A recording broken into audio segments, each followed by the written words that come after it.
Hello बच्चों, चलिए प्रश्न को पढ़ते हैं और समझते हैं। निम्नलिखित आंकड़ों के लिए माध्य के सापेक्ष माध्य विचलन ज्ञात कीजिए। और हमें आंकड़े दिए हैं 7, 8, 4, 13, 9, 5, 16 और 18। ठीक है बच्चों, प्रश्न को हल करने से पहले प्रश्न के लिए हम मुख्य अवधारणा लिख लेते हैं बच्चों, जिसकी सहायता से हम इस प्रश्न को हल करेंगे। ठीक है बच्चों, मुख्य अवधारणा। मुख्य अवधारणा में बच्चों हम प्रश्न से संबंधित माध्य के सापेक्ष माध्य विचलन ज्ञात करने का सूत्र लिखेंगे। ठीक है, लिख देता हूं मैं। माध्य के सापेक्ष माध्य के सापेक्ष माध्य विचलन। माध्य विचलन इसका जो सूत्र होता है बच्चों, उसे हम लिखते हैं एम डी, और कोष्टक में लिख देंगे बच्चों हम एक्स बार, जो कि माध्य को व्यक्त करता है, अर्थात माध्य के सापेक्ष माध्य विचलन होगा ये। इसका जो सूत्र होता है वह होता है 1/n, फिर समेसन आई बराबर 1 से n तक, और मापांक में आ जाएगा एक्स आई माइनस एक्स का बार। ठीक है बच्चों, यह सूत्र है यहाँ पर, जहां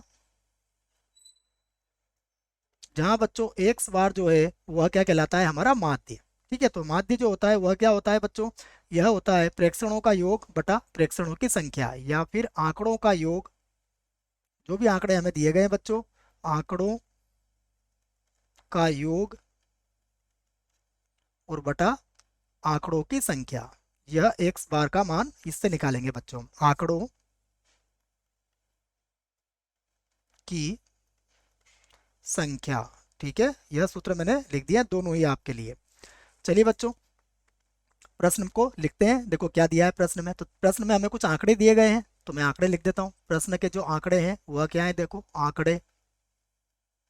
अच्छा, हमें आंकड़े दिए गए हैं 7, 8, उसके बाद 4 है, 13 है, उसके बाद 9, 5, 16 और 18। ठीक है बच्चों, यहाँ पर हमें कुल मिला के 8 आंकड़े दिए गए हैं, 1, 2, 3, 4, 5, 6, 7 और 8।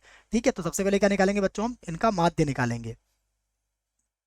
तो माध्य बराबर क्या होता है, प्रेक्षणों का योग बटा प्रेक्षणों की संख्या। तो ये आ जाएगा हमारे पास 7 प्लस 8 प्लस का 4 प्लस 13 प्लस 9 प्लस का 5 प्लस के 16 और प्लस का हो जाएगा बच्चों 18। ठीक है, और बटे में कितना आ जाएगा, बटे में आ जाएगा 8।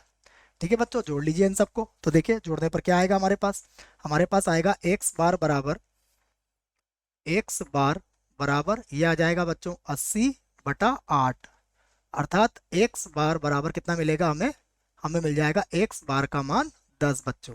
ठीक है, अब माध्य के सापेक्ष माध्य विचलन ज्ञात कर लेते हैं। तो हम लिखते हैं अतः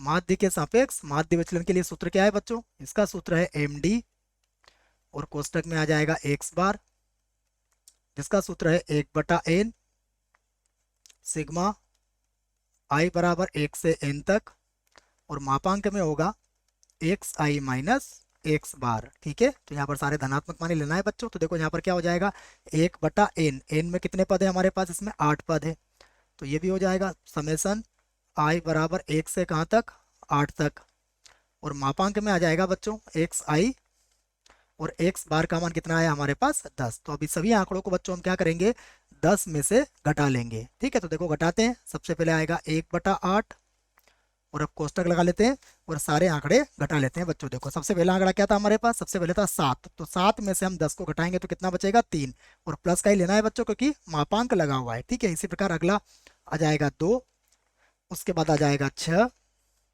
उसके बाद होगा बच्चों 3, उसके बाद होगा 1, फिर प्लस 5, प्लस का 6 और प्लस का 8। ठीक है बच्चों, सभी को घटा लिया हमने किस में से, 10 में से। ठीक है, देखो 7 को घटाएंगे तो 3 बचेगा, यहाँ 8 के लिए 2, फिर 4 के लिए बच्चों 6 बचेगा, 13 के लिए 3 बचेगा, 9 के लिए बच्चों 1 बचेगा। इसी प्रकार सारे पदों को हमने यहाँ पर घटा लिया है।